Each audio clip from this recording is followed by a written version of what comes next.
Едни од најстарите жители кои што први започнале да се занимаваат со земјоделство во Европа пред околу 8000 години. Живееле во општина Кривогаштани во неолитската населба која сега се вика Врбљанска чука. Ова го потврдија најновите археолошки истражувања кои се изведуваат деновиве. Според првичните претпоставки, оваа населба се простирала на површина од околу 250 метри квадратни и во неа живееле околу 400 жители.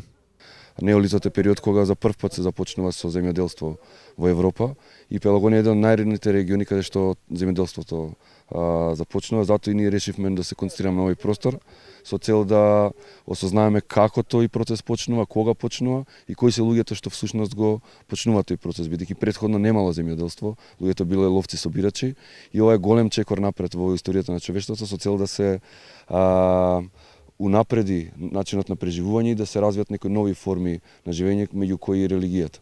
Така да Врбљанска чука локалитет нуди неверојатни податоци за тој период. Откриени се и неколку нови куќи на кои се покажале нови начини на градење на архитектурата во тој период на неолитот. Се претпоставува дека ова се и првите фиксни населби на луѓето тука, а годинава се открија и повеќе други помали артефакти. Со археолошките кампањи на почетокот на 80-тите години од минатиот век, точно на ова место е откриен еден од најстарите артефакти на Балканот, стар околу 8000 години, а тоа е жртвеник кој што представува една голема конструкција долга неколку метри и која што моментално се чува во музеот во Прилеп. Пред неколку дена завршија и археолошките истражувања на локалитетот Локвенско кале, исто во општина Кривогаштани. Со првичните наоди се откри постоење на една поголема и значајна населба, чиј карактер доправа треба да се утврдува. Се претпоставува дека тоа било или голем значаен воен центар и база, или некој засега непознат антички град. Првично, градбата, која што тврдината била изградена со намена да служи како воена база. Дали покасно таа преминува во цивилна населба, ќе утврдиме со наредни истражувања кои што би се одвивале горе на населбинскиот простор.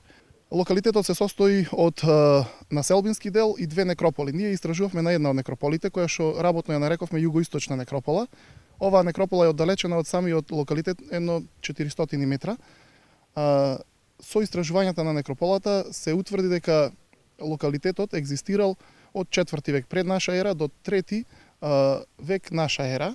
За општината овие локалитети биле голема можност за туристичка промоција на целиот регион.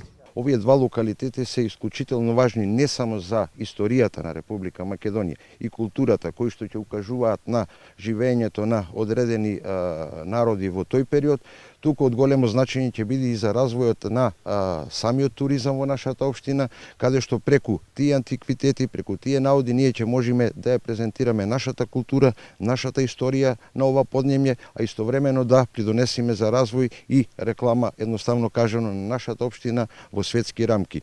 Се очекува со интензивно темпо истражувањата да продолжат и на двата локалитети идната година.